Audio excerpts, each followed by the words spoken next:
हाँ जी, good morning students. बात करते हैं, लास्ट क्लास में अपन ने अल्कोहल की रिएक्शंस पढ़ ली थी, ठीक है। तो अल्कोहल को बनाने की विधियां पढ़ी थी, उनमें तेरे को क्या याद करना है, अल्कोहल को बनाने की विधियां टिक कर लेना चाहे।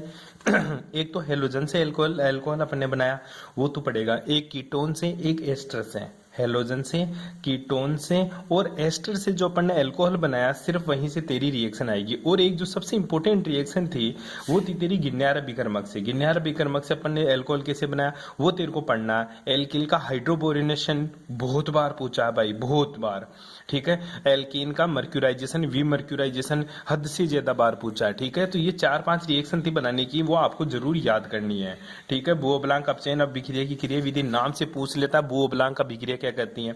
तो तेरे को बुओब्लांक अभिक्रिया पढ़नी है, मर्क्यूराइजेशन वीमर्क्यूराइजेशन पढ़ना है तेरे को, ठीक है। और गिन्यार एजेंट से अल्कोहल कैसे बनाते हैं वो पढ़ना है, ठीक है। मोटा मोटा तो ये पढ़ना है तेरे को, ठीक है। और तो तू बना ही लेगा एल्डिहाइड से, कीटोन से। एल्डिहाइड से हमेशा 1 डिग्री अल्कोहल बनता है और कीटोन से 2 डिग्री अल्कोहल बनता है। ऐसे याद करेगा तब याद होगी, ऐसे रिएक्शन याद नहीं होने वाली है, ठीक है। आज बात करेंगे अपन फिजिकल प्रॉपर्टीज किसकी, अल्कोहल के, ठीक है। तो भौतिक गुण, हेडिंग लगा ले भाई जी, भौतिक गुण किसके, अल्कोहल के। भौतिक गुण किसके पढ़ रहे हैं, भौतिक गुण अपन अल्कोहल के। भौतिक गुण में पहली बात ये होती है कि गुरुजी अल्कोहल का स्वाद कैसा होता है वो तो तेरे को पता ही है, तो बहुत बार पी चुका है अल्कोहल, ठीक है। तो वो काम की बातें नहीं है अपने अल्कोहल में। अल्कोहल में ध्यान रखना एक चीज, अगर अल्कोहल जो निम्नतर अल्कोहल होते हैं तेरे, कौन से निम्नतर अल्कोहल, निम्नतर अल्कोहल, फिजिकल प्रॉपर्टीज की बात कर रहे हैं अपन। तो जो तेरे निम्नतर अल्कोहल है, निम्नतर अल्कोहल का मतलब ये होता है जिसमें कार्बन 1 से लेकर कार्बन 11 हो, ठीक है। ऐसे जो अल्कोहल होते हैं ना, ये क्या होते हैं गुरुजी, ये होते हैं तेरे रंगहीन। क्या होंगे तेरे, रंगहीन। दूसरे क्या होंगे, ये तीखे स्वाद के होते हैं, ठीक है। चख के देख लेना, तीखे स्वाद के होते हैं, ठीक है। और वाष्पशील होते हैं। क्या होते हैं, वाष्पशील होते हैं। ये बात याद रखना। जो निम्नतर अल्कोहल, निम्नतर अल्कोहल का मतलब जैसे मैं बताऊं तेरी CH3OH, इसमें एक ही कार्बन है, ठीक है। ऐसे बात करूं C2H5OH, एथेनॉल बहुत अच्छे से जानता है तो इसको, इसमें 2 कार्बन है। ऐसे कार्बन 11 तक के जो भी एलिमेंट्स होंगे ना, जितने भी अल्कोहल जुड़ेंगे वो सारे के सारे कैसे होते हैं, वो सारे के सारे गुरुजी रंगहीन होते हैं, तीखे होते हैं, और स्वाद तीखे स्वाद में होते हैं और वाष्पशील होते हैं। आई बात समझ में, बैठी बात समझ में। जैसे जैसे C11 से अगर ऊपर जाएंगे अपन, अगर उच्चतर अल्कोहल की तरफ जाएंगे, C11 से अबाउ मतलब उच्चतर अल्केन, उच्चतर अल्कोहल, ठीक है। अगर तू जैसे जैसे उच्चतर अल्कोहल की तरफ जाएगा तो इनकी जो स्वाद है ना, तीखा स्वाद, ठीक है, वो तीखा स्वाद कम होने लग जाता है, ठीक है। तीखा स्वाद है इनका वो कम होने लग जाता है, ठीक है। और इनकी जो गंध होती है ना, ठीक है, वो भी क्या होने लग जाती है, कम होने लग जाती है। इनकी गंध आती है अच्छी वाली इसमें, ठीक है, इनकी गंध भी क्या होने लग जाती है, कम होने लग जाती है उच्चतर अल्कोहल का। आई बात समझ में, बेटी चीज समझ में, ठीक है। ये चीजें आप लोगों को थोड़ा सा ध्यान में रखना था पहला, ठीक है। दूसरी चीज, पहली बात क्या लिखिएगा भौतिक गुण में, निम्नतर अल्कोहल C1 से लेकर C11 तक के रंगहीन, तीखे स्वाद में, वाष्पशील और गंध से युक्त होते हैं। परंतु उच्चतर अल्कोहल मीन्स C11 से अबाउ वाले जो भी अल्कोहल है वो स्वाद उनका तीखापन कम होता जाता है और उनकी गंध भी कम होती जाती है। ये उसकी पहली फिजिकल प्रॉपर्टीज आपको लिखनी होती है, बेटी बात समझ में। दूसरी देख एक बार के लिए, दूसरी चीज इनकी फिजिकल प्रॉपर्टीज, ठीक है। फिजिकल प्रॉपर्टीज में दूसरी ये है कि जो अल्कोहल होते हैं ना, अल्कोहल का जो क्वथनांक होता है ना, ठीक है, अल्कोहल का क्वथनांक ये समानुपाती होती है कार्बन परमाणु की संख्या पर, ठीक है, अणुओं की संख्या पर, या अल्कोहल और कार्बन परमाणु की संख्या पर, ठीक है, परमाणुओं की संख्या पर।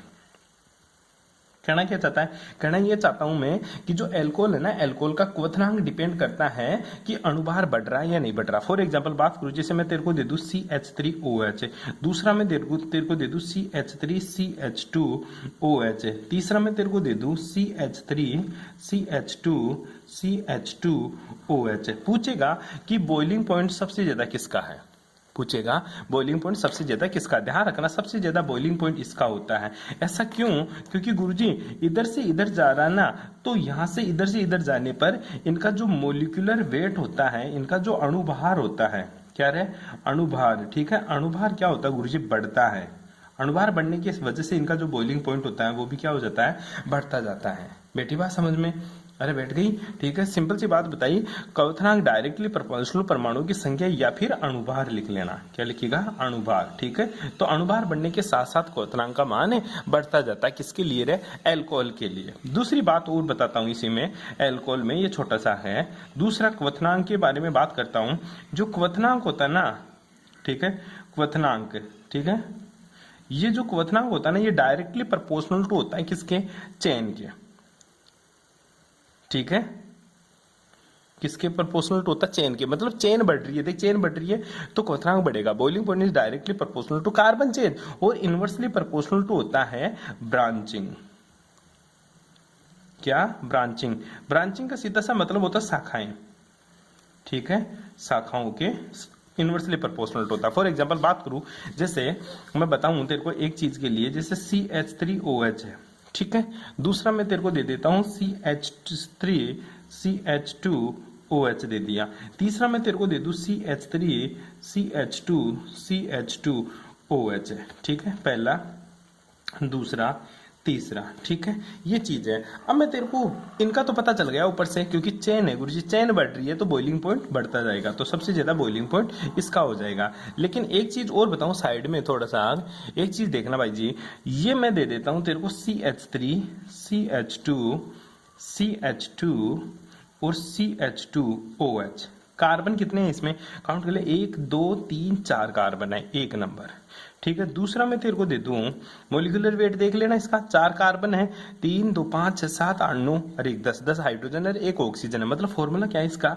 गुरुजी फॉर्मूला है इसका C4H10O है। ठीक है, दूसरा इसी के अकॉर्डिंग फॉर्मूला बनाता हूं, मैं बात करता हूं CH3C, इधर बात कर लू मैं CH3, ठीक है, CH, यहाँ पे CH2OH। काउंट करो इसमें कार्बन कितने? 1 2 3 4 कार्बन गुरुजी 4, हाइड्रोजन 3 और 3 6 7 8 9 और 1 10, हाइड्रोजन कितने गुरुजी? 10, ऑक्सीजन कितना? 1। फॉर्मूला सेम है, फॉर्मूला सेम है, लेकिन कंपाउंड्स अलग बन गया अपना। ठीक है, ये 2 डिग्री पे आ गया। इसी तरह मैं बात करूं, तीसरा एग्जांपल ले लूं, CH3C, इधर मैं लगा दूं CH3, इधर भी क्या लगा दिया? CH3, और इधर लगा देता हूं मैं CH2। ठीक है, कार्बन कितने हो गए? OH, डायरेक्ट OH लगा दिया। 4 काउंट कर ले, 3 3 6 3 3 9 9 और 1 10, तो हाइड्रोजन और 4 कार्बन और 1 ऑक्सीजन, वो ये गुरुजी C4H10O। ठीक है, मैं पूछूंगा तीनों में से कि इनका बॉइलिंग पॉइंट का ऑर्डर अरेंज करो। ठीक है, क्वेश्चन क्या है? Arrange in boiling point. ठीक है, क्वेश्चन आएगा कि इनको बॉइलिंग पॉइंट के ऑर्डर में अरेंज करो, तो तेरे अकॉर्डिंग इसका बॉइलिंग पॉइंट क्या होगा? गुरुजी सीधी सी बात है, बॉइलिंग पॉइंट का जो मैंने अभी फॉर्मूला पढ़ा वो होता है क्वथनांक डायरेक्टली प्रोपोर्शनल टू होता है अणुभार से। इसको काट देना, परमाणु की संख्या भी ठीक है, कोई गलत नहीं है, पर अच्छा वर्ड रहेगा। Boiling point is directly proportional to molecular weight. और मुझे पता है गुरुजी मोलिकुलर वेट तो सबका सेम है, क्यों? जितने कार्बन इसमें है, जितने कार्बन इसमें सब में बराबर है, हाइड्रोजन की संख्या बराबर है, ऑक्सीजन संख्या बराबर है, तो मोलिकुलर वेट क्या है? समान है। तो पहला तो रूल गलत हो गया। दूसरा मैंने फॉर्मूला बताया, क्वथनांक is directly proportional to chain और inversely proportional to branching. Branching का मतलब शाखाएं। अब बात करूं तो ये गुरुजी इधर से इधर जा रहा है तो शाखाएं बढ़ रही है, तो बॉइलिंग पॉइंट का मैंने ऑर्डर अरेंज कर दिया। लेकिन इसमें देखें, ये तो लीनियर शेप में है, लेकिन गुरुजी अब इसमें एक ब्रांच आ गई। ठीक है, ऊपर लग गई एक ब्रांच, इसमें 2 ब्रांच आ गई, मतलब ऊपर से नीचे जा रहे हैं ना, ऊपर से नीचे जा रहे हैं, तो हो क्या रहा है गुरुजी? ऊपर से नीचे जाते हैं तो ब्रांचिंग बढ़ रही है। क्या बढ़ रही है? ब्रांचिंग बढ़ रही है। ब्रांचिंग बढ़ने की वजह से गुरुजी ऊपर से नीचे जाते हैं तो बॉइलिंग पॉइंट घट जाता है। बॉइलिंग पॉइंट क्या हो जाता है? घट जाता है। तो बॉइलिंग पॉइंट का ऑर्डर पूछे तो सबसे ज्यादा बॉइलिंग पॉइंट गुरुजी 1 नंबर का होगा, उसके बाद में 2 नंबर का, सबसे कम किसका होगा? 3 नंबर का। तो ऑर्डर में अरेंज करें तो सबसे ज्यादा 1 नंबर का, फिर 2 नंबर का, और सबसे कम किसका होगा? 3 नंबर का क्या रहेगा? बॉइलिंग पॉइंट सबसे कम होगा। ये बॉइलिंग पॉइंट का ऑर्डर होता है तेरा। बेटी बात समझ में? अब तेरे दिमाग में तो नहीं आएगा, लेकिन मैं बता देता हूं कि ऐसा क्यों हुआ गुरुजी, ब्रांचिंग बढ़ रही है तो मोलिकुलर वेट बढ़ रहा है। वो सॉरी, पहली चीज तो क्वथनांक boiling point is directly proportional to molecular weight है। ये क्यों? क्योंकि ध्यान दे, जो जितना मोटा आदमी होगा उसको जलाने में उतना ही ज्यादा जोर आएगा। फॉर एग्जाम्पल अपन कोई चीज बॉईल करते हैं, जैसे मान ले जैसे तूने आलू को बॉईल किया, आलू को छोटे छोटे काट के अगर बॉईल करता है तो वो जल्दी बॉईल होते हैं, लेकिन आलू को मोटे को एक साथ तू बॉईल करेगा तो वो धीरे बॉईल होता है। ठीक है, मम्मी को देखा कर अच्छे से, सारी केमिस्ट्री मम्मी के पास है। ठीक है, तो boiling point directly proportional to molecular weight. आलू था, उसका मोलिकुलर वेट ज्यादा था, इसकी वजह से उसका बॉइलिंग पॉइंट ज्यादा था। ठीक है, बहुत लेट तक उबला, उसको काट दिया, मतलब उसका मोलिकुलर वेट कम कर दिया, आधा आधा कर दिया, ठीक है, तो उसका क्वथनांक क्या हो जाता है गुरुजी, बढ़ जाता है, वो जल्दी उबल जाएगा। दूसरी बात है क्वथनांक directly proportional to chain. Chain देख, क्वथनांक के लिए बोल रहा है कि चेन के तो डायरेक्टली प्रोपोर्शनल होता है, तो बेटा देख इतनी दूर है, ठीक है, ये चेन, और क्वथनांक inversely proportional to branching. Branching होने की वजह से क्या हो जाता है, तेरे काम की नहीं है लेकिन तेरे को पता होना चाहिए, ध्यान देना, बॉइलिंग पॉइंट चेन बढ़ने की वजह से क्यों बढ़ता है, सीधा सा आंसर होता है गुरुजी, चेन बढ़ने की वजह से बॉइलिंग पॉइंट बढ़ता है। क्यों? क्योंकि बॉइलिंग पॉइंट हमेशा सरफेस एरिया पे डिपेंड करता है, और ब्रांचिंग बढ़ेगी तो सरफेस एरिया इतना हो जाएगा, देख बहुत बड़ा सरफेस एरिया हो गया। आई बात समझ में? तो ब्रांचिंग बढ़ने की वजह से क्या, सॉरी, वो चेन बढ़ने की वजह से सरफेस एरिया बढ़ता है। मान ले 2 कार्बन की थी तो इतना सा एरिया, 3 की थी तो इतना बढ़ गया, 4 की थी तो इतना बढ़ गया एरिया, मतलब बढ़ता जा रहा है सरफेस एरिया। सरफेस एरिया बढ़ने की वजह से बॉइलिंग पॉइंट बढ़ता है। दूसरा, ब्रांचिंग बढ़ने की वजह से क्वथनांक घटता क्यों है, मोटी सा आंसर है बेटा, ब्रांचिंग बढ़ने की वजह से देख इसका जो साइज होता है वो कैसा होता जाता है गुरुजी, गोलाकार होता जाता है। कैसा होता जाता है? गोलाकार। तो इसका सरफेस एरिया इतना ही रहा ना ऊपर वाला, तो ब्रांचिंग बढ़ने की वजह से सरफेस एरिया घट जाता है, और सरफेस एरिया घटने की वजह से इसका बॉइलिंग पॉइंट घट जाता है। क्वेश्चन आएगा यहाँ से 100% क्वेश्चन आएगा, अरेंज करो बॉइलिंग पॉइंट के ऊपर। बैठ गई बात समझ में? तो ये क्वेश्चन आप लोगों को बड़ा मस्त वाला मैंने समझा दिया, ये चीज आप लोगों को ध्यान में रखना होता है, ठीक है। अब दूसरा जो क्वेश्चन आता है ना, वो देख, सिंपल सा एक क्वेश्चन और पूछ लेता है, आई बात समझ में? क्वेश्चन क्या पूछता है वो देख, क्वेश्चन ये पूछता है कि समान हाइड्रोकार्बन की संख्या वाले, ठीक है, मान ले एक मैं तेरे को क्वेश्चन दे देता हूं, जैसे फॉर एग्जांपल एक छोटा सा क्वेश्चन और आता है, ठीक है, एक छोटा सा क्वेश्चन और दे देता हूं, ठीक है, arrange in boiling point, arrange in boiling point, ठीक है, बॉइलिंग पॉइंट में फिर से अरेंज करवाएगा, किसको अरेंज करवाता है वो देख ले। एक तरफ तो उसने क्या दे दिया, CH3CH2OH दे दिया, दूसरी तरफ उसने दे दिया CH3OCH3, दोनों में दे, मोलिकुलर वेट चेक करे सबसे पहले, गुरुजी कार्बन कितने इसमें, 2, हाइड्रोजन कितने, गुरुजी इसमें हाइड्रोजन है 6 और ऑक्सीजन 1, ठीक है, इसमें कार्बन कितने, कार्बन गुरुजी 2, हाइड्रोजन कितने 6, ऑक्सीजन 1, दोनों का मोलिकुलर वेट है। ये तो गुरुजी मेरा एल्कोहल है, क्या है, एल्कोहल। अरे ये क्या है मेरा, ये गुरुजी ROR मतलब एस्टर है, इथर, ठीक है। तो पूछता है कि इन दोनों में बॉइलिंग पॉइंट किसका ज्यादा होता है, ठीक है, क्वेश्चन यही पूछता है इन दोनों में बॉइलिंग पॉइंट किसका ज्यादा होता है। देखिएगा, ध्यान रखना, अल्कोहल का बॉइलिंग पॉइंट किससे ज्यादा होगा, एस्टर से या ईथर से, हमेशा बॉइलिंग पॉइंट अल्कोहल का ज्यादा होता है। इसका मोटा सा राज क्या है गुरुजी, इसका एक ही वर्ड का आंसर होता है कि अल्कोहल में ड्यू टू हाइड्रोजन बॉन्डिंग, ठीक है, एब्सेंट ऑफ हाइड्रोजन बॉन्डिंग, ठीक है। अब बात आती है, ध्यान रखना, अल्कोहल में हाइड्रोजन बॉन्डिंग आने की वजह से ये अपने समान अणुभार वाले एल्केन हुए, एल्किल हैलाइड हुए, चाहे कोई एस्टर हुआ या चाहे कोई एसिड हुआ या चाहे कोई ईथर हुआ, इन सब से ही इसका बॉइलिंग पॉइंट हमेशा ज्यादा होता है। अल्कोहल का बॉइलिंग पॉइंट अपने समान अणुभार वाले यौगिकों से ज्यादा होता है। क्यों? क्योंकि अल्कोहल के अंदर हाइड्रोजन बॉन्डिंग उपस्थित होती है, अल्कोहल के अंदर क्या होती है, हाइड्रोजन बॉन्डिंग उपस्थित होती है, जिसकी वजह से इसका बॉइलिंग पॉइंट ज्यादा होता है। क्वेश्चन आता भाई 100% क्वेश्चन आना है, ऐसे क्वेश्चन हमेशा पूछते रहते, बहुत बार पूछा है, ठीक है। नेक्स्ट चलो थोड़ा सा आगे, ठीक है। अब बात आती है गुरुजी, जब तू बात ही कर रहा है हाइड्रोजन बॉन्डिंग, तो ये हाइड्रोजन बॉन्डिंग एक्चुअल में होती क्या है, तेरे को समझाता हूँ हाइड्रोजन बॉन्डिंग एक्चुअल में क्या होती है। तो कंसेप्ट लगा ले, हेडिंग लगा ले तू, हाइड्रोजन बॉन्डिंग, हाइड्रोजन बंध, ठीक है, हाइड्रोजन बॉन्डिंग, हाइड्रोजन बंध। पहली चीज मोटी सी बात याद रखना, ये हाइड्रोजन बॉन्डिंग क्या होती है, जो प्रबल विद्युत ऋणी तत्व होते हैं ना, प्रबल विद्युत ऋणी तत्व, कौन से, प्रबल विद्युत ऋणी तत्व, प्रबल विद्युत ऋणी तत्व, ठीक है, प्रबल विद्युत ऋणी तत्व कौन कौन से होते हैं, प्रबल विद्युत ऋणी तत्व। अपने पीरियोडिक टेबल में प्रबल विद्युत ऋणी तत्व की बात करूं तो 2 एलिमेंट्स आपको देखने को मिलते हैं, फोन, ठीक है, 3 एलिमेंट्स हैं जो प्रबल विद्युत ऋणी तत्व होते हैं, फ्लोरीन, ऑक्सीजन, नाइट्रोजन। हालांकि हाइड्रोजन बॉन्डिंग हर कोई रख सकता है, लेकिन जिसकी विद्युत ऋणता सबसे ज्यादा हो और ये जुड़ा रहे किसके साथ, ये गुरुजी हाइड्रोजन के साथ जुड़ा रहे, ये किसके साथ जुड़ा रहे, अगर प्रबल विद्युत ऋणी तत्व किसी हाइड्रोजन के साथ सहसंयोजक बंध बनाता है, ठीक है, किसी हाइड्रोजन के साथ क्या जुड़ा रहता है गुरुजी, बंध बनाता है, तो जिसकी वजह से होता क्या है, जैसे फॉर एग्जांपल मैं बात करूं HF की, किसकी बात करूं, HF की। फॉर एग्जांपल मैं बात करूं H2O की, और इसी तरह मैं बात करूं NH3 की। ये तीनों कंपाउंड्स क्या रखते हैं, हाइड्रोजन बॉन्डिंग रखते हैं।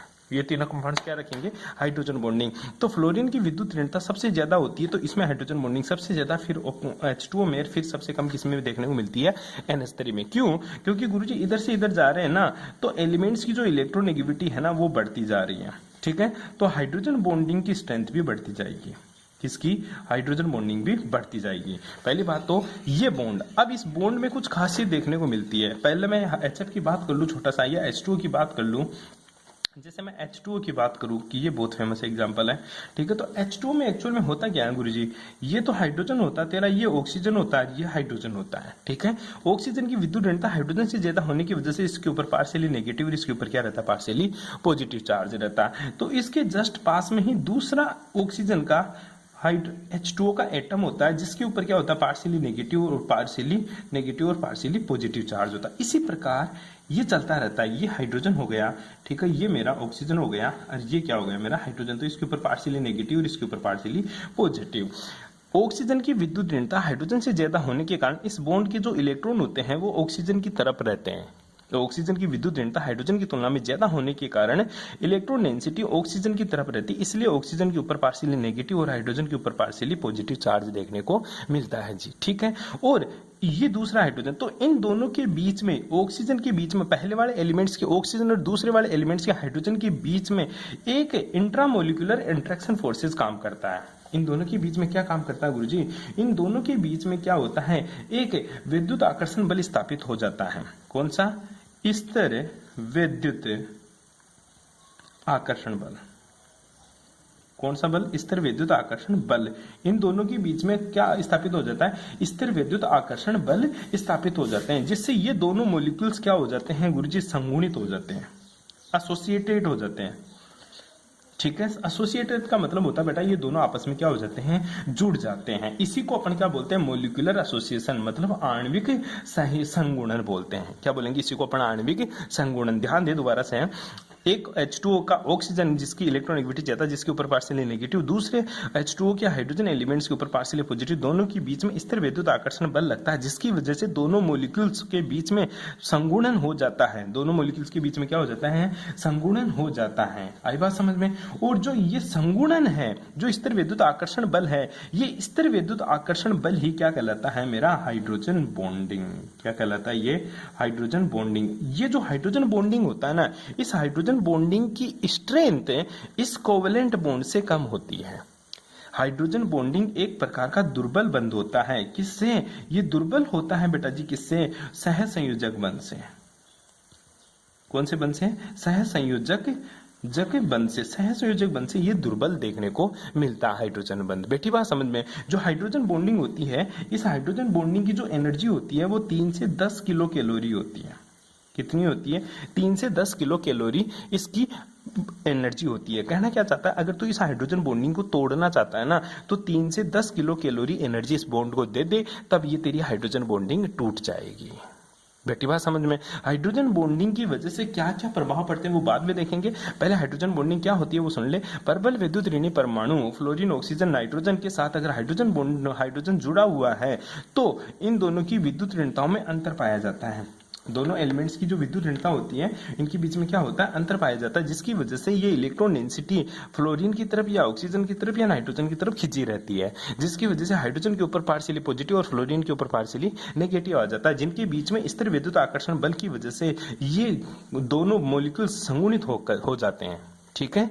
और एक स्थिर विद्युत आकर्षण बल लगता है, इसी स्थिर विद्युत आकर्षण बल को मैं क्या बोलता हूं, हाइड्रोजन बॉन्डिंग बोलता हूं, ठीक है। इस हाइड्रोजन बॉन्डिंग को तोड़ने के लिए 3 से 10 किलो कैलोरी एनर्जी की रिक्वायरमेंट रहती है। अब बात आती है गुरुजी, हाइड्रोजन बॉन्डिंग भी 2 तरह की होती है। तो टाइप ऑफ हाइड्रोजन बॉन्डिंग जरूरी नहीं है एक अलग अलग मॉलिक्यूल्स के बीच में ही हो, एक मॉलिक्यूल्स के बीच में भी हाइड्रोजन बॉन्डिंग हो सकती है। इसी के बेसिस के ऊपर हाइड्रोजन बॉन्डिंग के प्रकार, ठीक है। तो type of hydrogen bonding, type of hydrogen bonding, simple सी बात है। हाइड्रोजन बॉन्डिंग के 2 टाइप होते हैं भाई जी। पहला जो टाइप होता है जो हाइड्रोजन बॉन्डिंग का, उसको बोलते हैं अंतराणुक हाइड्रोजन बंध। क्या बोलेगा, अंतराणुक हाइड्रोजन बंध। इंग्लिश में इसको क्या बोलेंगे वो इंपॉर्टेंट है। इसको इंग्लिश में बोलते हैं बेटा जी इंटरमोलिक्यूलर हाइड्रोजन बॉन्ड। ठीक है। दूसरा जो होता है वो क्या होता है, अंतः अणुक हाइड्रोजन बंध। अंतः अणुक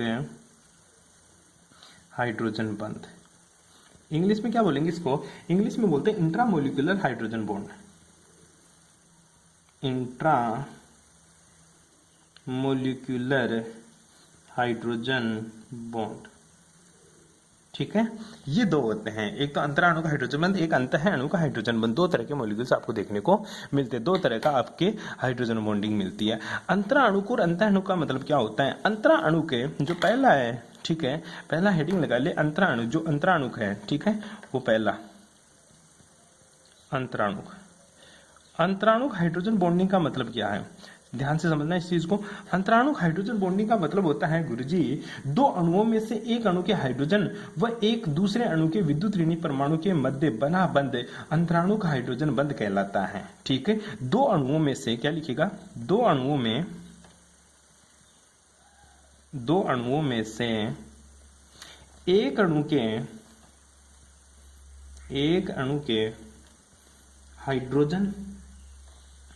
के हाइड्रोजन एटम तथा दूसरे अणु के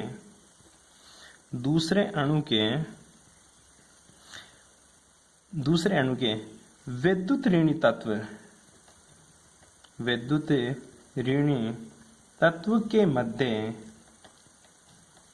बना बंध क्या कहलाता है, अंतराणुक हाइड्रोजन बॉन्ड कहलाता है। ठीक है। बना बंध क्या कहलाता है, अंतराणुक हाइड्रोजन बॉन्ड कहलाता है। फॉर एग्जांपल बात करूं, जैसे ये मेरा हाइड्रोजन है, हाइड्रोजन वाला ऊपर चेक कर लिया, अपन बात करते हैं HF की। किसकी बात करते हैं, HF की। ये हाइड्रोजन है, ये क्या है मेरा फ्लोरीन है। एक तो हाइड्रोजन है, दूसरा क्या है मेरा फ्लोरीन है। तो ध्यान देना, इसके ऊपर क्या आता है पार्शियली पॉजिटिव और इसके ऊपर क्या आता है पार्शियली नेगेटिव। अब ये दूसरे हाइड्रोजन के एटम के साथ ये हाइड्रोजन और ये क्या है मेरा फ्लोरीन, तो इसके ऊपर पॉजिटिव और इसके ऊपर क्या आ जाता है नेगेटिव। तो ये इस टाइप का जो बॉन्ड होता है इसको अंतराणुक हाइड्रोजन बॉन्ड बोलते हैं। ये कैसे बनता है देख ले एक बार, हाइड्रोजन होता है, यहाँ पे तेरा फ्लोरीन देखने को मिलता है। ठीक है। तो ये दूसरे हाइड्रोजन के साथ इस टाइप से बॉन्ड बनाता है, ये मेरा फ्लोरीन। ठीक है। इस तरह से ये हाइड्रोजन, ये मेरा फ्लोरीन। ठीक है। क्यों, क्योंकि इसके ऊपर पार्शियली नेगेटिव और इसके ऊपर पार्शियली पॉजिटिव, इसके ऊपर पार्शियली पॉजिटिव और इसके ऊपर पार्शियली नेगेटिव, इसके ऊपर पार्शियली पॉजिटिव और इसके ऊपर पार्शियली नेगेटिव। इस टाइप का जो बॉन्ड होता है, ये इसी बॉन्ड को क्या बोलता हूं जी, मैं इसी बॉन्ड को बोलता हूं इंट्रामोलिक्यूलर या इंटरमोलिक्यूलर हाइड्रोजन बॉन्ड। बैठी बात समझ में। ये कैसा बॉन्ड होता है, इंटरमोलिकुलर हाइड्रोजन बॉन्ड होता है जी। ठीक है। इंटरमोलिकुलर हाइड्रोजन बॉन्ड की वजह से होता क्या है, इसका थोड़ा सा यूज देख ले। इंटरमोलिकुलर हाइड्रोजन बॉन्डिंग की वजह से गुरुजी प्रभाव क्या पड़ता है। ठीक है। इंटरमोलिकुलर जो हाइड्रोजन बॉन्डिंग होती है, इसकी वजह से थोड़ा बहुत कंपाउंड्स के ऊपर प्रभाव पड़ता है, वो देख क्या है। अगर किसी एलिमेंट्स के अंदर इंटरमोलिकुलर हाइड्रोजन बॉन्डिंग देखने को मिलती है, तो वो कंपाउंड्स किसकी फॉर्म में चला जाता है गुरुजी, एसोसिएशन की फॉर्म में चला जाता है, मतलब संगुणित हो जाता है। फॉर एग्जांपल है, जैसे ये दोनों मॉलिक्यूल्स आपस में जुड़ गए, जिसकी वजह से इनका क्या हो जाता है, इनका मोलिकुलर वेट बढ़ जाता है। क्या बढ़ जाता है इनका मोलिकुलर वेट। एक HF की जगह सबका मोलिकुलर वेट जुड़ जाएगा। मैं पूछूं HF का मोलिकुलर वेट कर, तो तेरे को इसका मोलिकुलर वेट ज्यादा देखने को मिलेगा। इसका एक बेस्ट एग्जांपल देखने को मिलता है, पूछ भी लेता है कभी कभार। ठीक है। जैसे मैं बात करूं, एक है मेरे पास CH3C, एक एग्जांपल ले लेते हैं अपन, CH3COOH। ठीक है। इसका मोलिकुलर वेट कितना आता है, काउंट करें। कार्बन का कितना 12, ठीक है, हाइड्रोजन का कितना 3, फिर कार्बन का कितना 12, एक ऑक्सीजन का 16, दूसरे ऑक्सीजन का 16 और फिर हाइड्रोजन का 1। ठीक है। तो टोटल ऐड करेंगे तो काउंट कीजिएगा एक बार, 16 16 32, ठीक है, और 12 12 24, ठीक है, और 4 और जोड़ दे। ठीक है। क्यों, 3 और 1 4, ठीक है। 3 हाइड्रोजन तो ये थे, एक हाइड्रोजन ये रहा, 4 हाइड्रोजन हो गए टोटल। ठीक है। तो देख ले एक बार के लिए, 4 4 8, 8 तो 10 की 0, ठीक है, कितना 3 और 3 6, 60। मोलिकुलर वेट कितना है जी 60। तो क्वेश्चन क्या पूछता है, क्वेश्चन लिख लेना चाहिए। क्वेश्चन यहाँ पे ऐसे पूछता है, ये एसिटिक एसिड होता है तेरा, ठीक है, कौन सा एसिड होता है, एसिटिक एसिड। तो क्वेश्चन आता है एसिटिक, कक्षा 12 में पढ़ा होगा, एसिटिक अम्ल का अणुभार 60 होता है, परंतु प्रायोगिक रूप से 120 देखने को मिलता है। मोलिकुलर वेट कितना 120 होता है। क्यों? ठीक है, कारण एक ही है गुरुजी, ऐसा इसलिए होता है क्योंकि एसिटिक एसिड में क्या पाई जाती है, इंटरमोलिकुलर हाइड्रोजन बॉन्डिंग उपस्थित होती है। इंटरमोलिकुलर हाइड्रोजन बॉन्डिंग की वजह से। ठीक है, कैसे चेक करते हैं अपन। ठीक है, छोटी सी बात करूं, मैं बात करूं जैसे ये रहा मेरा CH3, ये मेरा ठीक है डबल बॉन्ड O, सॉरी ये मेरा CH3, ये मेरा दूसरा कार्बन, ये डबल बॉन्ड O, और यहाँ पे क्या रहता है OH। ठीक है, सिर्फ मैंने एसिटिक एसिड का फॉर्मूला होता है CH3COOH होता है। ठीक है, इसको फैला दिया ऐसे। ठीक है, इधर दूसरा एलिमेंट्स होता है CH3, ये C होता है, इधर ऑक्सीजन और ये मेरा हाइड्रोजन, और यहाँ पे भी डबल बॉन्ड ऑक्सीजन। तो होता क्या है गुरुजी, इस दूसरे वाले कंपाउंड्स के ऑक्सीजन और इसके बीच में हाइड्रोजन बॉन्डिंग। ठीक है, तो इन दोनों के बीच में हाइड्रोजन बॉन्डिंग और इन दोनों के बीच में हाइड्रोजन बॉन्डिंग। ठीक है, दोनों के बीच में हाइड्रोजन बॉन्डिंग होने की वजह से ये क्या है हाइड्रोजन बॉन्डिंग।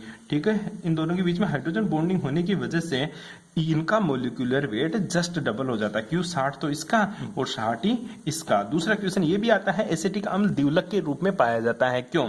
ठीक है, क्या होता है क्वेश्चन, एसिटिक अम्ल, ठीक है, एसिटिक अम्ल द्विलक के रूप में पाया जाता है। किसके रूप में? द्विलक के रूप में पाया जाता है। ठीक है, क्यों? सीधी सी बात है, क्योंकि एसिटिक एसिड द्विलक के रूप में पाया जाता है, मतलब डाइमर बनाता है due to the intermolecular hydrogen bonding. कर लेगा बात है, यहां तक किसी को कोई प्रॉब्लम? बाकी बातें करेंगे नेक्स्ट क्लास में। Thanks for cooperation.